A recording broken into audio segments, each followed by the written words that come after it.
চিংড়ি মাছের তরকারি করব বলে সাদা সর্ষে, কালো সর্ষে, রসুন নিয়ে নিলাম, আর নিয়ে নিলাম খানিকটা নারকোল, আর 4টে কাঁচা লঙ্কা দিয়ে এরকম মিহি পেস্ট তৈরি করে নিলাম। চিংড়ি মাছগুলো আগে ধুয়ে লবণ হলুদ মাখিয়ে রেখেছি, ডুমডুম করে আলুগুলো কেটে নিয়েছি। এবার কড়াইতে আমি শুকনো লঙ্কা, তেজপাতা, গোটা গরম মশলা ফোড়ন দিয়ে দিলাম। এবার চিংড়ি মাছগুলো ওই তেলে ভালো করে ভেজে নিচ্ছি, আলুগুলোও ভেজে নিয়েছি। চিংড়ি মাছ আলু সবটাই আমার ভালো করে ভাজা হয়ে গেছে।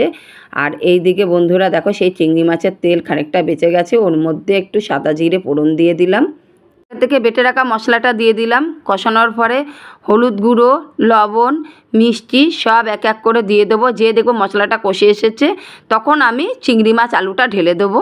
তারপরে খানিকক্ষণ কষানোর পর দিয়ে দেবো সামান্য একটু জল, একটি কাঁচা লঙ্কা।